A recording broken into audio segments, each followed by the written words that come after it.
Россиянын эли Фаберликтин товарын колдонбой калды.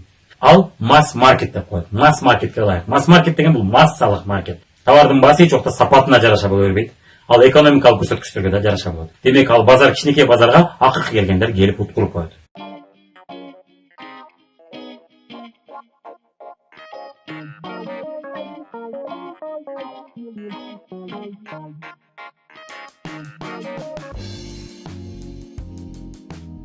Дагы кээ бир адамдар мындай комментарий жазып атышат. Ай, Фаберликтин сапаты начар, мага жакпайт жана башка. Эсиңизде болсун, Фаберликтин ассортименти бул Кыргызстанда 3000-4000 терегинде, СНГ мамлекеттердин көпчүлүк чоң мамлекеттерде, Казакстан, Россияда 7000ге жакын товардын түрү бар. Эми 7000ге жакын товардын түрү бар жерде албетте сизге жаккан продукция да табылат, жакпаган да табылат. Мисалы үчүн сизге Head & Shoulders жакпай калса, Head & Shoulders жаман дегенди билдирбейт. Head & Shoulders'тын өзүнүн жактырган кардарлары бар. Фаберликтин өзүнүн жактырган кардарлары бар. Сизге кээ бир товарлар жакпаса, мисалы үчүн кремдин бир 30 чакты түрү бар. Bir seriya жакпаса, экинчи серия колдонуп көрсөң сөз түрдө жагат. Мен көп жылдан бери ушул сунушту айтам, адамдар туура айтыпсың деп башка серияны колдонуп көрүп жактыргандар көп. Ошол себептен кайсыдыр бир серия сизге жакпай калса, бул башка сериясы да жакпайт деген эмес. Ал эми Atomi'nin азыр мен көрдүм, бирден гана сериясы бар экен, өтө аз товарлар бар экен. Албетте ал жерде жакпай калгандар көп болот. Atomi'nin товарын жактырбагандар да сөз түрдө болот. Ар бир компаниянын товарын жактырбагандар сөз түрдө болот. Мен мисалы үчүн кээ бир коллегалар менен талашып калганда, мен тааныштарыма сенин товарыңар жакпайт экен дегенде, мен атын айта албай эле коелу, мен айтам. Албетте, сиз ошол компанияда иштегендиктен биздин продукцияны жактырбагандар сизге барат. Сиздин продукцияңызды жактырбагандарды биз көп көрүп атабыз, бизге келишет.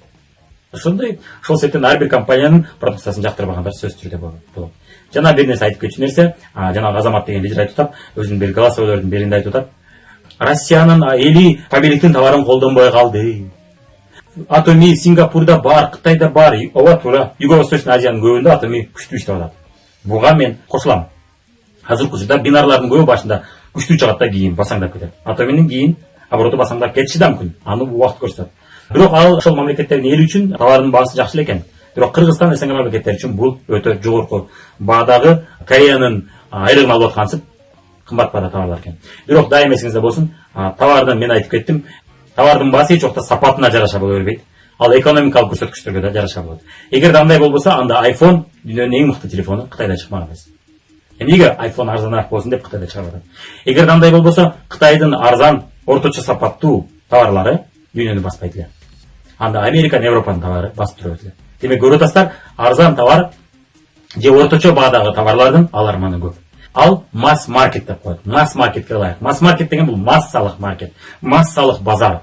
Башкача айтканда, элдин 80% бул массалык базар. Массалык базарга туура келчү товарлардын дайым аларманы көп болот. Дал ошол себептен Кытайдын товары бүт жакты басып кетти, себеби масс маркетке туура келет. Мында карап көрсө, Европа карап көрдү, Америка карап көрдү, Россия жана башка мамлекеттер карап көрдү, Кытайдын товары арзан экен деп, жана сапаты орточо жашаган адам үчүн туура келет экен деп, ошол мамлекеттин товарларын көп сатып алат.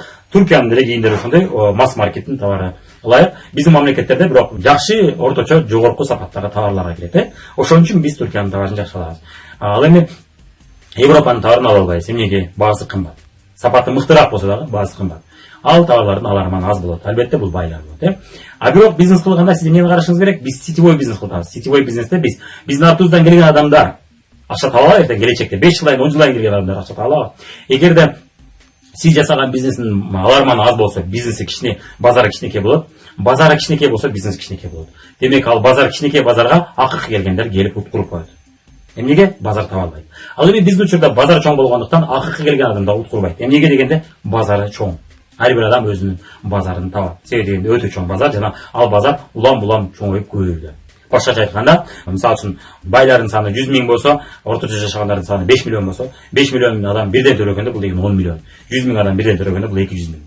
Башкача айтканда, кымбат товарлардын базары өтө кеч чоңойот. Ал эми орто деңгээлдеги компаниялардын базары жылдан жылга тез көбөйөт. Ошол себептен акыркы келген адамдарды бизде уткурбайт. Биз сетевой бизнесте өзүбүз жалгыз эмес, эл менен бирге бизнес кылабыз деп ойлошубуз керек. Фаберликтин учурунда сиз эл менен бирге бизнес кылгандыктан Фаберликтин бизнеске келген адам акыркылар дагы уткурбайт. Atomi'нин учурунда башында келгендер утасыздар, кийин келгендер уткурасыздар.